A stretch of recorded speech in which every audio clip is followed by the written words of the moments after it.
Vendredi 9 juillet 2021, bonjour à tous, il est 6h30 sur RTI1 et naturellement c'est l'heure de vous informer. Le président de la République, Alassane Ouattara, a reçu hier jeudi au palais de la présidence de la République des lettres de créance de 5 nouveaux ambassadeurs accrédités en Côte d'Ivoire. Il s'agit des diplomates du Nigeria, de la Thaïlande, de l'Autriche, du Koweït et de la République tchèque. Le compte rendu d'Awa Touré. Les nouveaux ambassadeurs accrédités en Côte d'Ivoire ont présenté leur lettre de créance au président de la République, Alassane Ouattara. Le nouvel ambassadeur du Nigeria en Côte d'Ivoire a relevé l'excellence des relations entre la Côte d'Ivoire et le Nigeria, avant d'ajouter qu'il entend œuvrer au renforcement de la coopération entre les deux pays, notamment le volet sécuritaire. Nous avons des défis à relever, comme vous le savez, les questions sécuritaires au nord, dans le Sahel. Toutes ces questions-là, nous devons travailler ensemble pour relever ce défi. Précédemment consul général du consulat général de Thaïlande à New York, le nouveau chef de la diplomatie thaï en Côte d'Ivoire place sa mission sous le signe du développement des échanges entre la Côte d'Ivoire et la Thaïlande.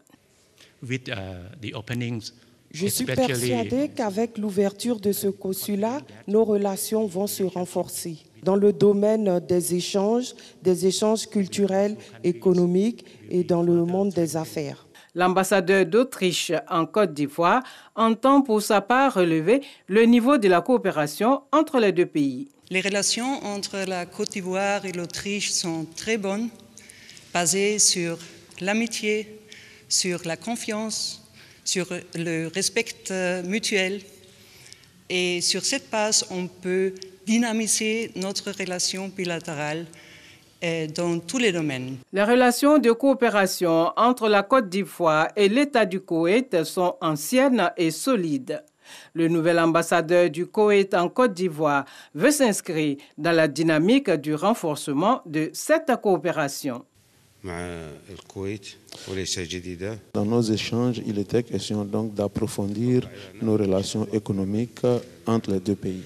Renforcer les relations bilatérales dans le secteur de la défense, c'est l'ambition du nouvel ambassadeur de la République tchèque en Côte d'Ivoire. Nous voulons aussi être présents dans le domaine de la défense, car nous reconnaissons et apprécions les efforts que le gouvernement ivoirien fait face au terrorisme. Le président de la République, Alassane Ouattara, dans son intervention, a souhaité la bienvenue en terre ivoirienne aux nouveaux ambassadeurs avant de les exhorter à œuvrer au raffermissement des relations de coopération entre la Côte d'Ivoire et leurs pays respectifs. Madame et Messieurs les ambassadeurs, votre prise de fonction intervient au moment où la Côte d'Ivoire est résolument engagée dans la réalisation des objectifs sociopolitiques et économiques majeurs qu'elle s'est fixés au lendemain de la crise post-électorale de 2010-2011, notamment l'émergence économique, le renforcement de la démocratie, la réduction de la pauvreté, la réconciliation nationale et la cohésion sociale. Sur le plan politique, toutes les institutions de la République ont été mises en place. Le climat politique se normalise, comme l'atteste le retour des exilés et la participation de tous les partis politiques significatifs aux élections législatives du 6 mars dernier. Madame, Messieurs les ambassadeurs, nos États sont aujourd'hui confrontés à de nombreux défis sécuritaires, dont le terrorisme, l'extrémisme violent et la piraterie maritime, qui constituent une entrave à leur développement économique et social. La Côte d'Ivoire, pour sa part, est résolument engagée dans la lutte contre tous ces fléaux.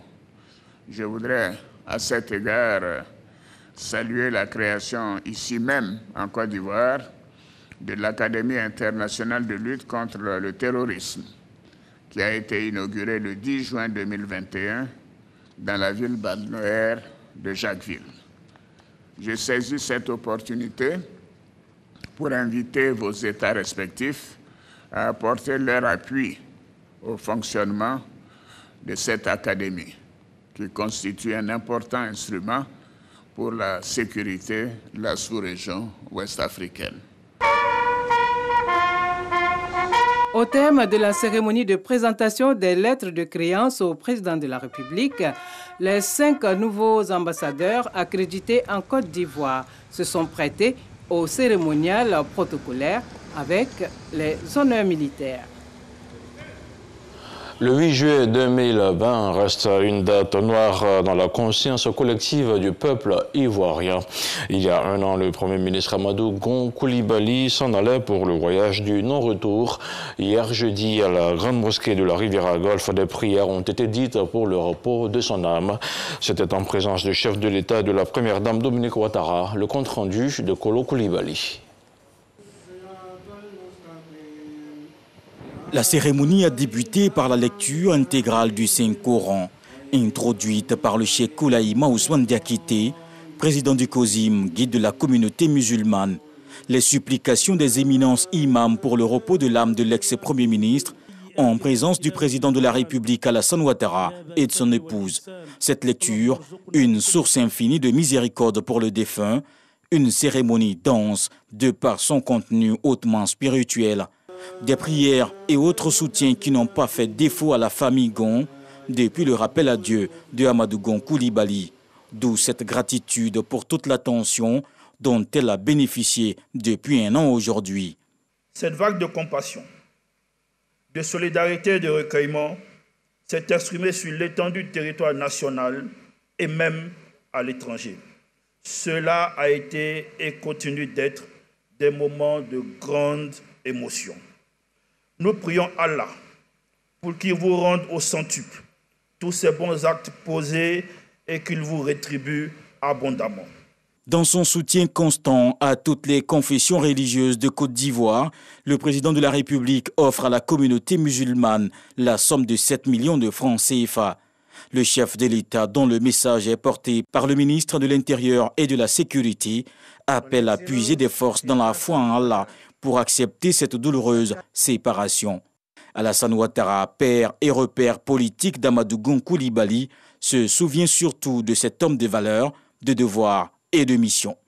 L'un des plus beaux héritages laissés par notre regretté Amadou Gon Coulibaly est sans aucun conteste son combat inlassable pour la cohésion nationale, pour la paix sociale, à travers son sens inné d'ouverture et du consensus, manifesté notamment à travers la conduite exemplaire des phases du dialogue politique qu'il a eu à mener. Aussi, le chef de l'État voudrait-il profiter de cette occasion solennelle pour inviter toutes les populations vivant en Côte d'Ivoire, tous ceux qui ont connu et aimé Amadou Gon Coulibaly, à poursuivre ce noble combat par la culture de l'amour, de la tolérance, de la fraternité, afin que la Côte d'Ivoire, notre beau pays, continue aisément sa marche vers le développement. Des bénédictions et la fatia finale, les voix des imams s'élèvent vers le ciel pour que Amadou Gon Coulibaly repose en paix. Reparti sur l'ensemble du territoire national, 227 000 ménages ont bénéficié à ce jour du projet filets sociaux productifs. L'objectif étant d'améliorer le niveau de consommation des ménages ciblés. Le gouvernement a donc renforcé le dispositif d'encadrement. Et pour joindre l'acte à la parole, l'État vient de remettre aux structures d'encadrement 12 véhicules et une centaine de motos, un investissement qui a coûté plus de 500 millions de francs CFA. On regarde le reportage de Walter Amadou Ouattara. Cette remise de 12 véhicules et 173 motos aux structures d'encadrement du projet filets sociaux productifs s'effectue dans la cour de la mairie de Yopougon. C'est une autre action qui marque la concrétisation de la volonté du gouvernement à lutter contre l'extrême pauvreté. Le maire de la commune s'en réjouit. La cérémonie de renforcement des capacités des intervenants de proximité du projet filets sociaux productifs est pour nous illustratrice d'un facteur de succès de cet important projet du gouvernement. 227 000 ménages ont pu bénéficier à ce jour du projet filets sociaux productifs. Des représentants de ces ménages affirment que leur condition d'existence s'est significativement améliorée. Ça nous a permis à faire des commerces, les petits commerces. Il y a des gens même qui ont payé des frigos pour pouvoir faire leur activité. Vraiment, pour le moment, on ne se plaint pas dans notre quartier. Il y a un petit étudiant qui a eu son bac l'année passée, qui est venu me voir et dit « Ah, grand frère, je suis étudiant, mais je sais coiffer un peu. Est-ce que je peux t'aider ?» Il dit « Ok, c'est Dieu qui a permis que moi j'ai un peu. Je peux t'aider aussi. Viens, on va travailler. » Et c'est là, le jeune étudiant, il coiffe, je coiffe. Je lui donne un peu, il passe carte de bus pour aller à l'école. Et nous tous, on est dans le salon. La ministre de la Solidarité, de la lutte contre la pauvreté, réaffirme avec conviction que le programme de gouvernement du président de la République, Alassane Ouattara, dénommé la Côte d'Ivoire solidaire, accorde une attention particulière à l'amélioration des conditions de vie des populations, aussi bien en milieu rural qu'en milieu urbain. Le projet filets socio-productif a bénéficié en 2015 pour la période 2015-2020 d'un financement initial de la Banque mondiale d'un montant de 29,5 milliards de francs CFA et en 2019 d'un financement additionnel de 58,4 milliards de francs CFA pour la période 2020-2024. Monsieur Taïk Glofier l'a dit tout à l'heure, le projet filets sociaux se porte si bien qu'il a un salon de coiffure et que sa femme a pu faire le placali. Projet de filets sociaux productifs. Ce projet permet d'octroyer régulièrement à des ménages choisis parmi les plus pauvres un soutien en espèces non remboursable d'un montant de 36 000 francs tous les 3 mois, soit 144 000 francs CFA par an sur une période de 3 ans, assortie d'un ensemble de mesures d'accompagnement. Au chapitre de l'actualité internationale, Taïwan a annoncé ce vendredi 9 juillet que 11 suspects interpellés dans l'enquête sur l'assassinat du président haïtien avaient été arrêtés par la police haïtienne dans le périmètre de l'ambassade de Taïwan à Port-au-Prince où il s'était caché. Taïwan explique qu'il avait donné sans hésitation son feu vert à la requête de la police haïtienne d'intervenir dans le périmètre de l'ambassade. Et selon la police haïtienne, le commando était composé de 28 personnes et je cite, « Il s'agissait d'un commando de 28 assaillants dont 26 Colombiens qui ont mené l'opération pour assassiner le président », a indiqué Léon Charles, directeur général de la police haïtienne, lors d'une conférence de presse. Le chef de la police précise que 2 Américains et 15 Colombiens avaient été arrêtés, 3 Colombiens tués et 8 autres étaient toujours en fuite ce vendredi.